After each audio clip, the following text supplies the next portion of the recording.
किसी गांव में एक साधु रहा करता था। वह जब भी नाचता था तभी बारिश होती थी।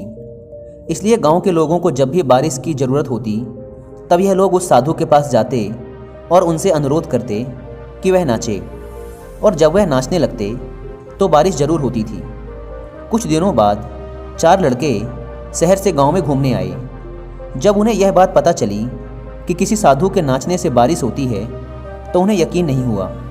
शहरी पढ़ाई लिखाई के घमंड में उन्होंने गांव वालों को चुनौती दे दी कि अगर हम भी नाचेंगे तो बारिश होगी, और अगर हमारे नाचने से बारिश नहीं हुई तो साधु के नाचने से भी बारिश नहीं होगी। अगले दिन सुबह सुबह गांव वाले उन 4 लड़कों को लेकर साधु के कुटिया के पास पहुंचे। गांव वालों ने साधु को सारी बात बताई। फिर उन लड़कों ने नाचना शुरू किया। पहले लड़के ने नाचना शुरू किया। आधा घंटा बीत गया। फिर पहला लड़का थक कर बैठ गया, पर बादल नहीं दिखे।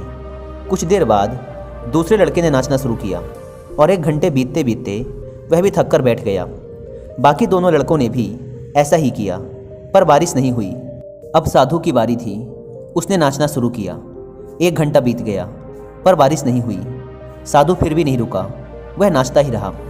नाचते नाचते 2 घंटे बीत गए, पर बारिश नहीं हुई। 4 घंटे बीत गए, पर बारिश नहीं हुई। लेकिन साधु तो रुकने का नाम ही नहीं ले रहा था। धीरे धीरे शाम ढलने लगी कि तभी बादलों की गड़गड़ाहट सुनाई दी और थोड़ी देर बाद जोरों की बारिश होने लगी। यह देखकर 4 लड़के दंग रह गए और तुरंत साधु से क्षमा मांगी।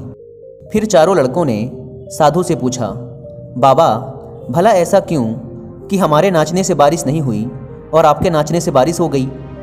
साधु ने उत्तर दिया, जब मैं नाचता हूँ तो 2 बातों का ध्यान रखता हूँ।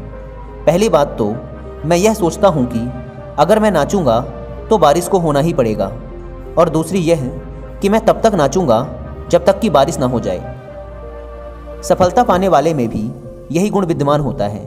वे जिस काम को भी करते हैं उसमें उन्हें सफल होने का पूरा भरोसा होता है, और वह तब तक उस काम को करते हैं जब तक कि उसमें सफल ना हो जाएं। इसलिए अगर हमें सफलता हासिल करनी है तो इस साधु की तरह ही अपने लक्ष्य को प्राप्त करना होगा।